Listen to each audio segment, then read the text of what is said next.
Welcome to the Tick Tock Podcast. The clock is always ticking, so let's synchronize our watches and dive in. I'm your host, Callie Brigham, and I'm here to help you make time for what matters.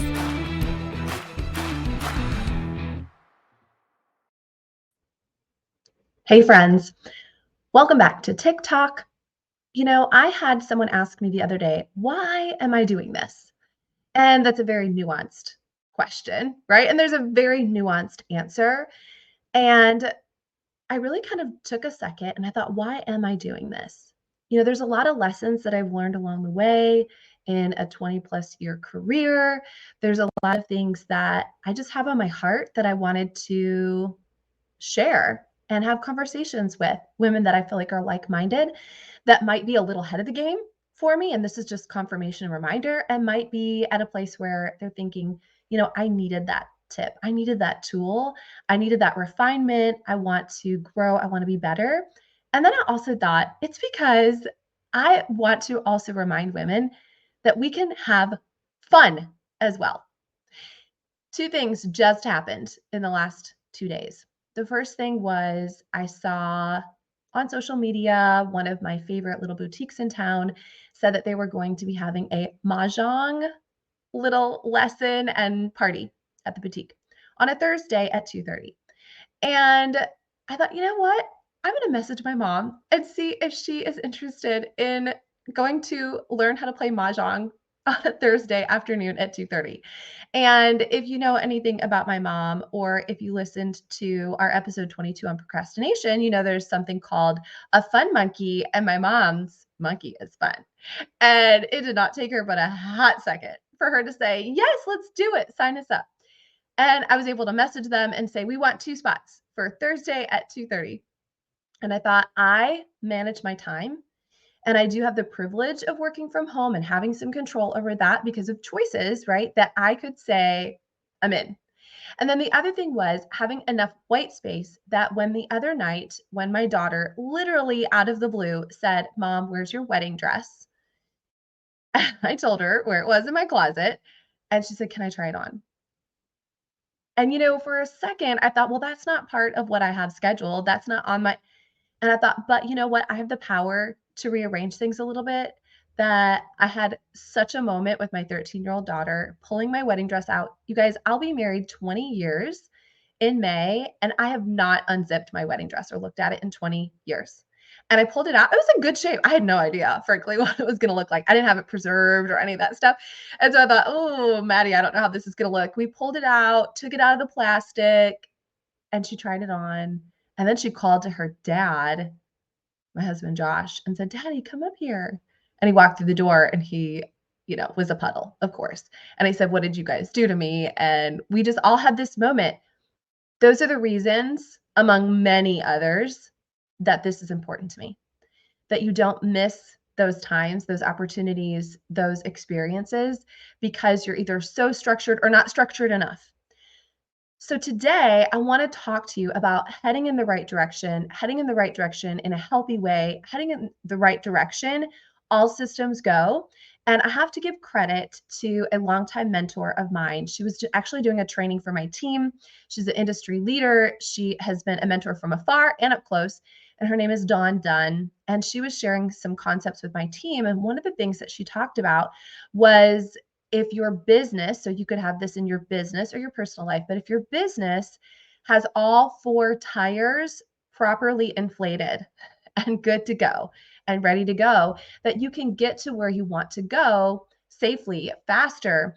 And I felt like this really involved our conversations that we have about time management, goal management, being intentional in that, because not only do we need all 4 tires, but we need all 4 tires to be working properly.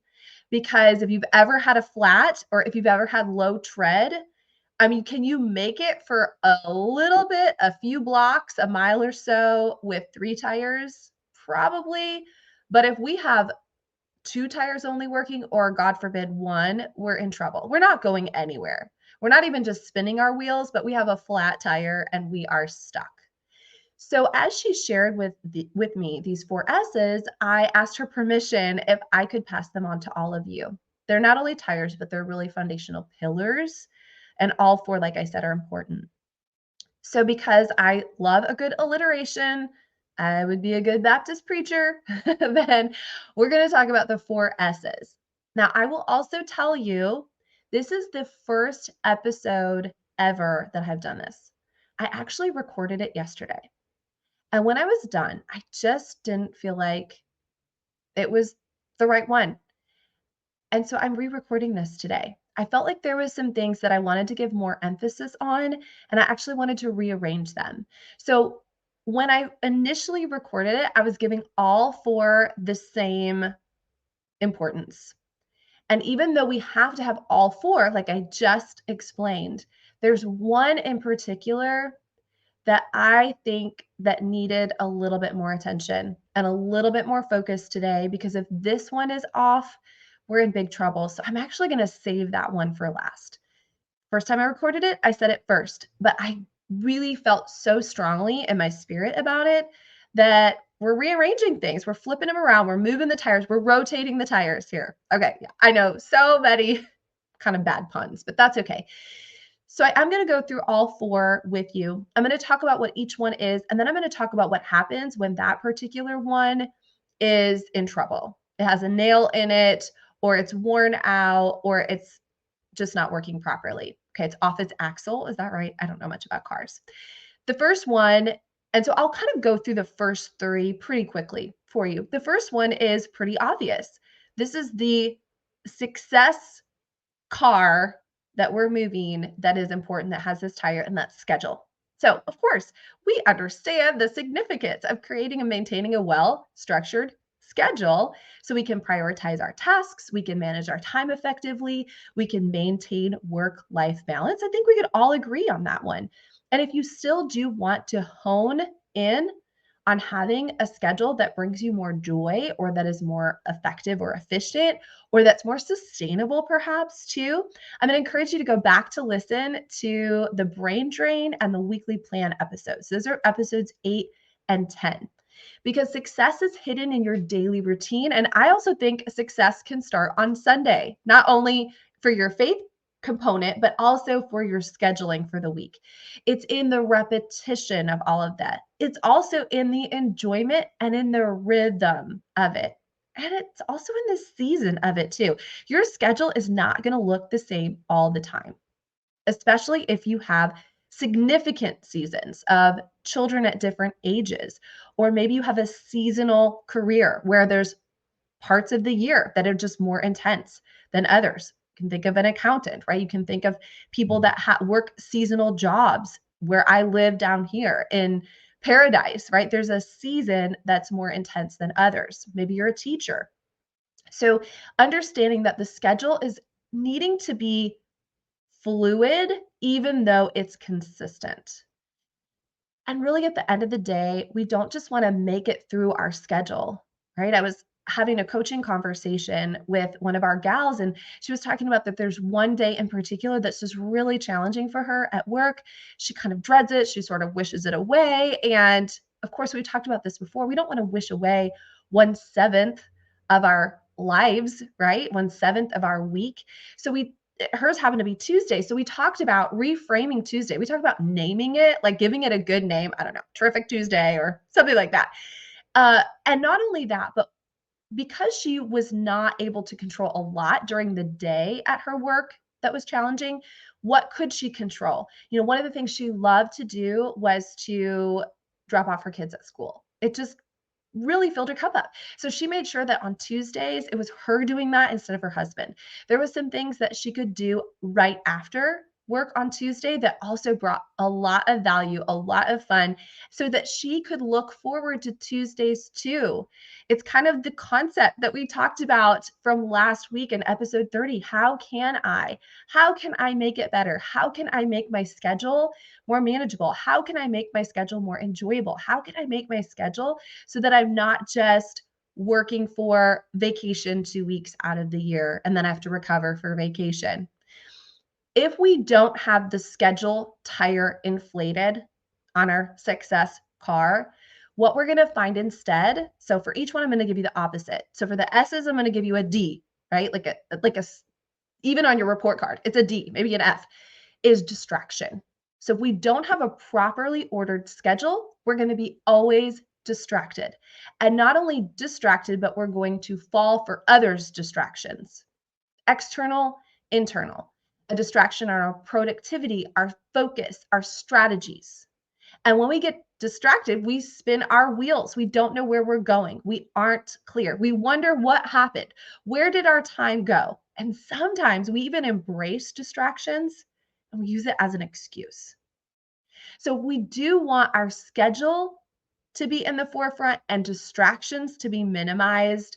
The solution for this one is to make sure that we do things like time blocking, prioritization, the techniques we've been talking about, setting smart goals, like making sure that your schedule actually is the schedule of somebody who wants what you want. My friend Heather talked about that, of really defining what is a successful schedule for me. And for me, recently, I've been playing around with the rhythms of my week, knowing that there are some weeks that I focus a little bit more on this or a little bit more on that. I've been more giving a day or at least a half a day to certain things so that I can really stay focused and that I'm not thinking about what I don't need to think about when it's not that time for it. So the ebb and flow of your schedule. That's tire number one. Tire number two are skills. We want to be in a position where we're continuously learning and we're developing our skills that will make us more productive or make us more at peace. So, is there a skill that's standing in your way of time efficiency? Decide you're going to master it. Maybe it's just one thing at a time. Maybe it's something like, how do I work that app? How do I effectively use that technology in this day and age? How do I say no? How do I diversify?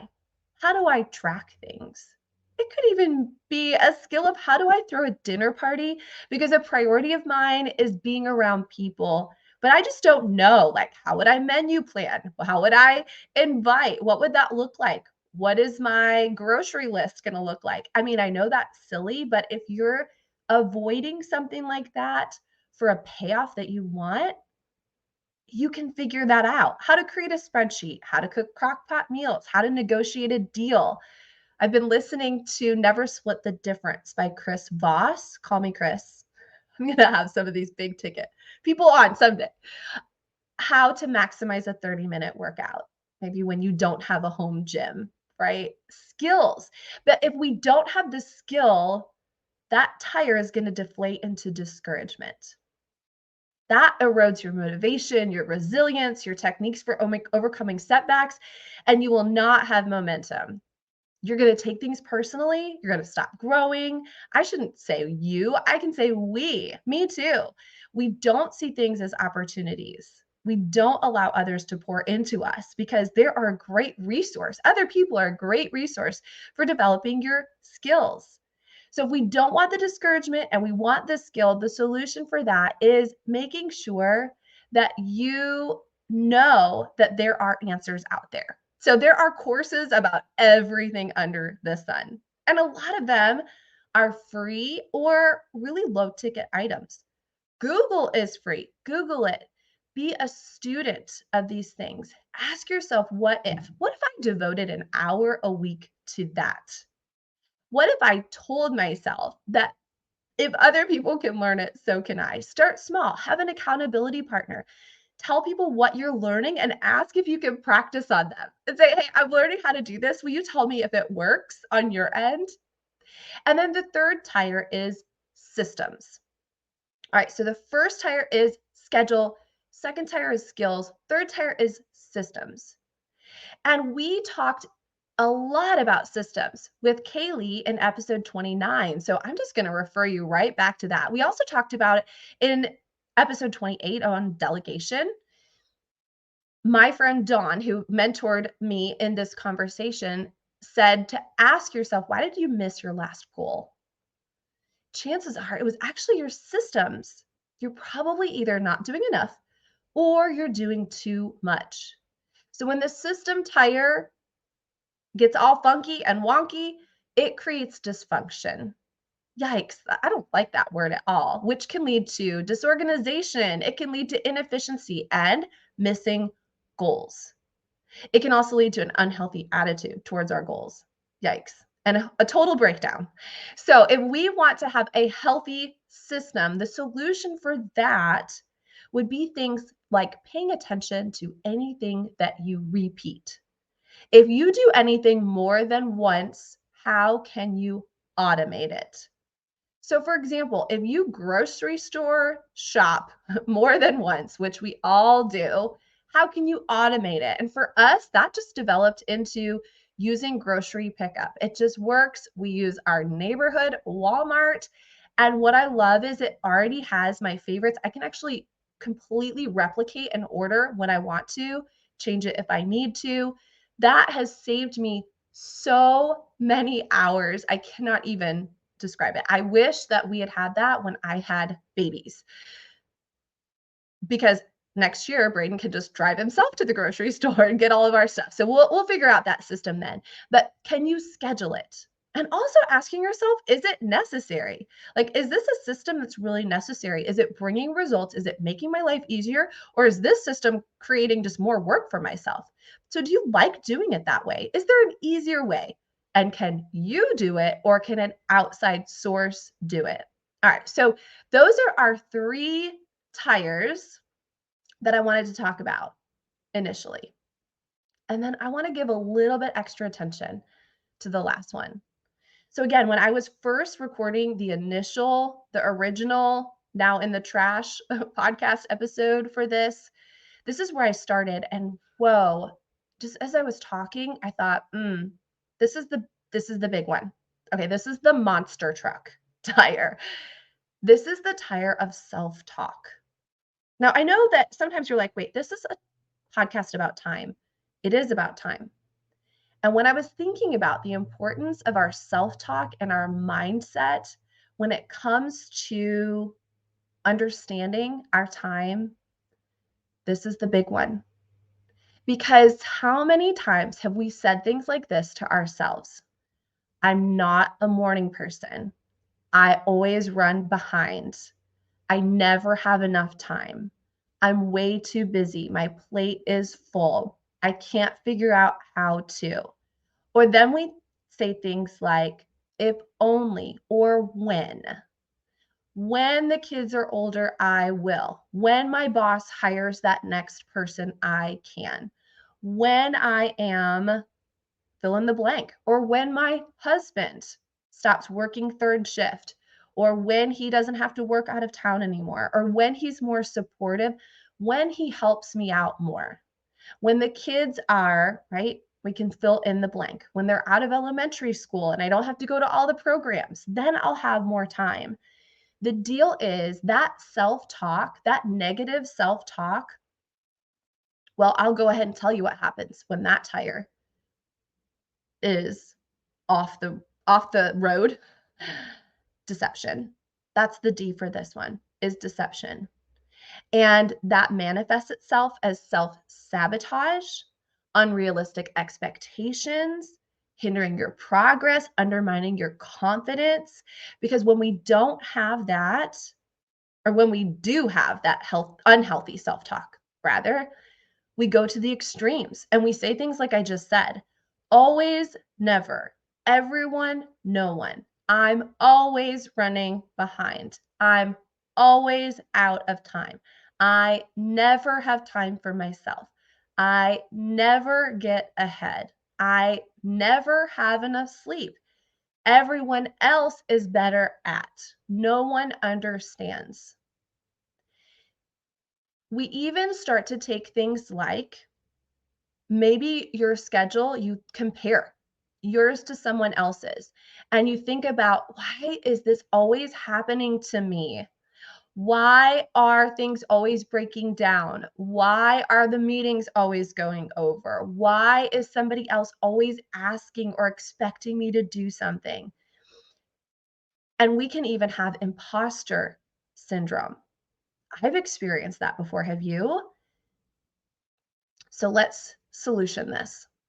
First of all, the why is this happening to me? If you know this, I say this to my kids all the time. Therefore, I say it to myself. Why is this happening for me? Right? What lesson am I going to learn? How am I going to champion this? Again, it goes back to how can I?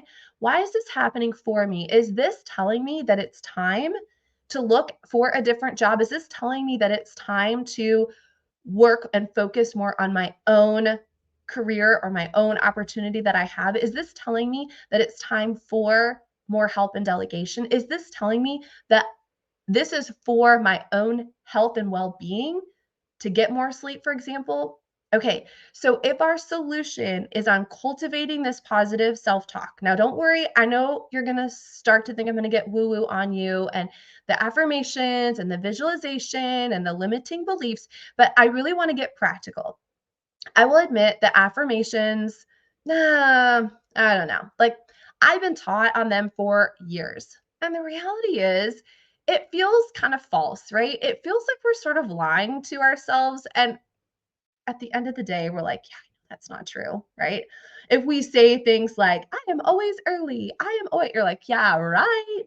And the more we do that, we actually chip away at ourselves and we're more likely to say there it's just impossible. It's how it's always going to be. I'm never going to have enough time. I'm never going to be in the place that I want to be. I'm never going to have the flexibility. I'm never going to have control over it. So here's how I want to reframe those affirmations for you because I get it. And I know that it can feel like this is ridiculous and it doesn't work. So here are some tools. Are you ready? Okay. I've talked for 20 minutes and now I'm really getting to the good stuff. So for those of you that have stuck around, gold star, way to go. Get ready. Buckle up. Buckle up. What I love to do when I am reframing my self-talk is to say things like, I am because. Here's some other ones, but I'll go back. I am because. Well, let me just hone in on this one. You could say, I am getting up early in the morning because. Well, what is your because? Because I'm going to bed earlier. Because I am not hitting the snooze anymore. Because I put my alarm on the other side of the room and I have to get up and do it. Or because I value the alone time that I have in the morning, because I value the conversation that I have with my husband before the kids get up, or because I value getting to work early so that I can, start my day off before everybody shows up. So you're attaching that extra word to it. I am, fill in the blank. I am because.